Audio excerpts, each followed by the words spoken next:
Hi, I'm Brent. In the following series of videos, I'm going to be explaining the movement standards for our hopper workout. This will be the third and final workout of the Champ Throwdown. In this workout, there are several possibilities for the movements. The day of the competition, we're going to be drawing the movements from our hopper. So we're unsure of what the workout is actually going to be until the day of the competition.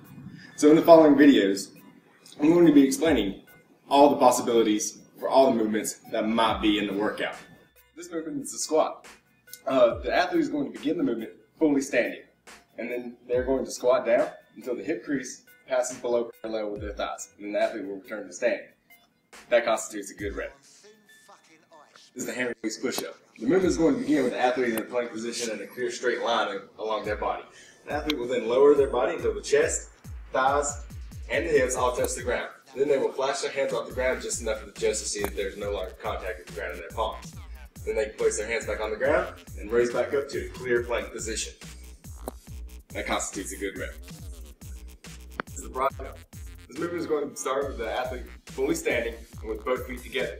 To move forward, they will then simply jump forward with feet together. The athlete must land with both feet together. If they land and then stumble forward, they will be asked to return to the position where both feet were last together. The athlete cannot take a step into the broad jump. They must begin and finish the movement with both feet together. That would be a failed rep, and I would ask her to return to the last position before she jumps. That is a good rep. This movement is the handstand walk. Here the athlete is going to begin standing and go inverted with their feet generally over their shoulders and begin moving forward.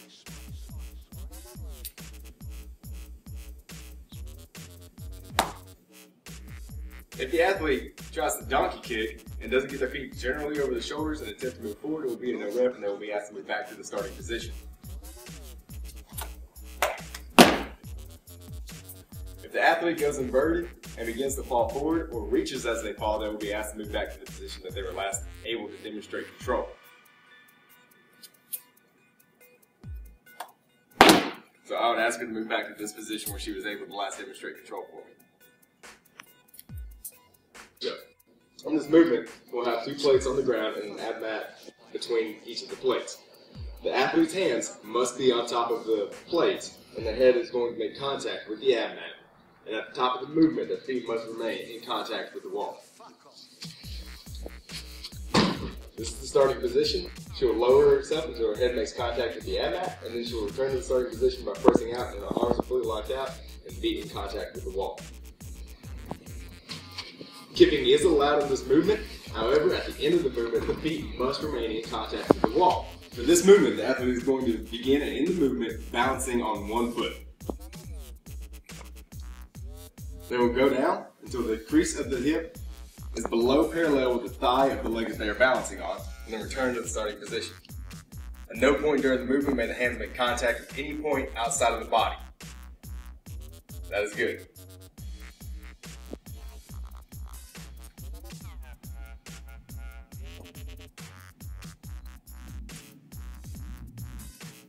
If the athlete starts to fall and tries to balance himself on the ground with a hand, it's a no rep. If the other foot touches the ground at any point before they return to the starting position, it's a no rep. And the athlete must alternate legs between reps. This is going to be the demonstration for the sprint. During the sprint, the athlete must start behind or on top of the line. And the sprint will be complete once the athlete's body fully passes over the line. At the turnaround point for the sprint, 2 points of contact must be over or on top of the line. What I mean by 2 points of contact can be 1 foot and 1 hand, both feet passing over the line, or if you prefer, both hands, either on top of or behind the line before you change direction. In this movement, the athlete will begin fully suspended above the rings with their arms locked out. They will then initiate the movement by dipping down until their elbow is above or parallel with their shoulder. They may then return to the starting position until their arms are fully locked out. In this movement, the athlete will be suspended fully by the full low bar, and then will then kip or however they need to and get their knees in contact with their elbows. If the athlete makes contact with only the tricep, it's a no rep.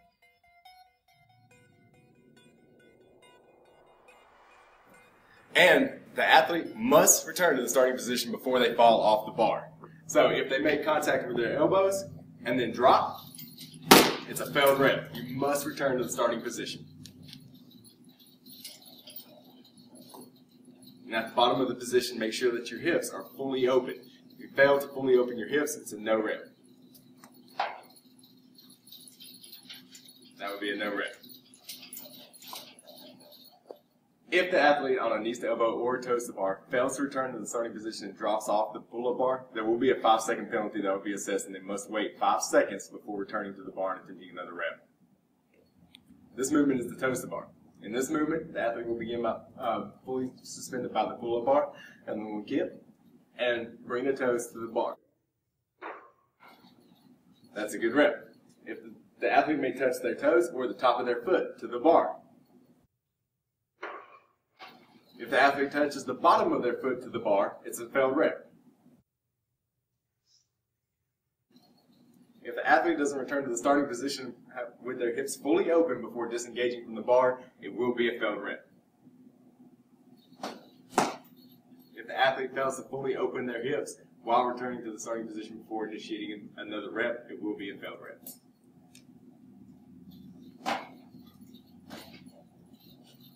Bar pull-up. In this movement, the athlete will begin suspended from the pull-up bar with arms fully locked out and all the way open. They will then kip and pull themselves up until the chest makes contact with the bar.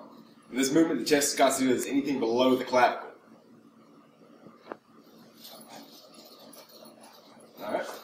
The athlete must return to the starting position before disengaging from the bar. If the athlete makes contact with the chest to the bar at the top of the movement and then drops from the bar, it will be a failed rep, and they will be assessed a 5-second penalty. And they must wait 5 seconds before returning to the bar and attempting another rep. That would be a no rep and a 5-second penalty before she gets to attempt another rep. That's a good rep. And this movement will begin with the athlete sitting erect on the GHD machine. They will then reach back until one hand or both hands touch the ground. From that point, they will raise back up, and both hands must make contact with both feet to constitute a complete rep. Double under.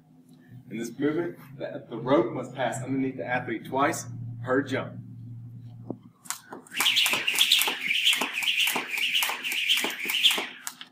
If the athlete lands on top of the rope, or the rope doesn't pass all the way underneath the athlete on the second jump, it will constitute a failed rep. That would be a failed rep. In this movement, the athlete will begin standing on the ground with both feet together, and then jump on top of the box. Control must be demonstrated on top of the box, and is a good rep once the athlete has fully extended on top of the box under control. The athlete may step down or jump down from the box and is fully complete once both feet are back in contact with the ground. They may then initiate the second rep. If the athlete rebounds off the box without fully extending under control, it's a failed rep. That would be a failed rep. If the athlete leads with one foot on top of the box, it's a failed rep.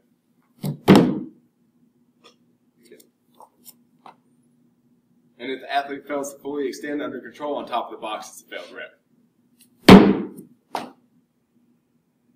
This movement is initiated the moment that the athlete pulls the kettlebell off the ground and then begins to swing it, and will be complete once the athlete's arms are fully extended overhead and the kettlebell is in a generally upright position, and a portion of the athlete's ear can be seen in front of the arm.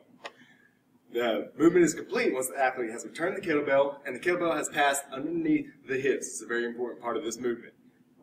If the kettlebell fails to pass underneath the hips in between reps, it will be constituted as a failed rep.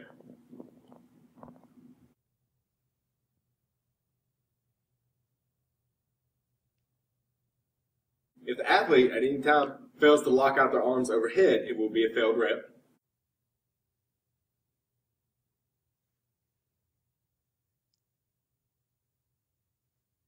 And if the athlete fails to control the kettlebell and keep it in a generally upright position over their head at the top of the movement, it will be a failed rep. That's a good rep. That's a failed rep. And if the athlete drops the kettlebell from overhead without first returning the kettlebell to the bottom position, which is underneath the hips, a 5-second penalty will be assessed and the athlete will be given a failed rep. That is a no rep 5-second penalty. This is the sumo deadlift high pull with the kettlebell. In this movement, the kettlebell is going to start on the ground. The athlete will grab it and then pull the kettlebell all the way up with their elbows over the kettlebell at all times. Elbows fall below the kettlebell. It is a failed rep. The athlete must return the kettlebell under control to the ground. They cannot drop it from the top of the movement, or else a 5-second penalty will be assessed and the athlete will be given a failed rep. In this movement, the barbell will start on the ground, and the athlete will bend over and take any grip that they like on the barbell, and then stand all the way up. The movement is complete once the athlete has fully extended their hips and the shoulders are behind the barbell. They will then return the barbell to the ground, and then may begin the next rep. They can either drop the barbell from the top, or lower and tap the ground and begin the next rep. If the athlete drops the barbell, control must be reestablished over the barbell before the next rep is initiated. In other words, they cannot drop the barbell and try to catch it on the bounce.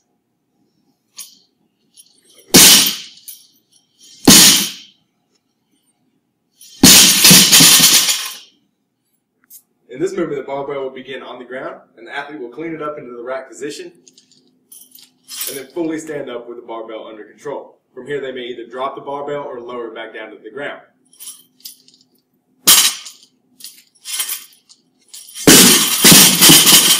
If the athlete catches the barbell in the rack position but fails to fully stand up, it will constitute a failed rep.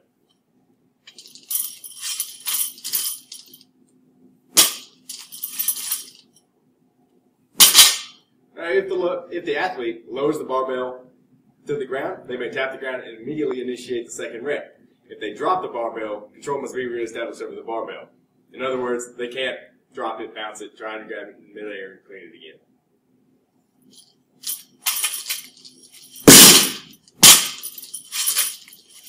This is the front squat. At the beginning of this movement, the barbell is going to be on the ground, and the athlete will clean the barbell up anyhow to their shoulders. From here, they will squat down until their hip crease passes below parallel, and then they will return to standing. When their hips are all the way open, the rep is complete. They may drop the barbell at the end of the movement to rest, or initiate the second rep. At the beginning of this movement, if the athlete does a full clean and their hip crease passes below parallel, it will constitute a good rep.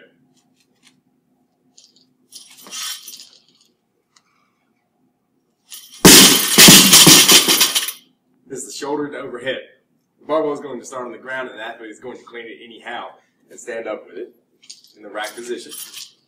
And the rack position can either be in the front or on back, however the athlete chooses. From here, the athlete will either press, push jerk, or split jerk the weight until it is locked out overhead.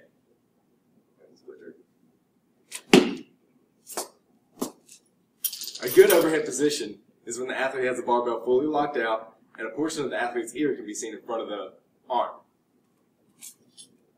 The movement is complete once the athlete has both feet together and is standing fully erect. They may then return the barbell to the rack position or drop the barbell from overhead.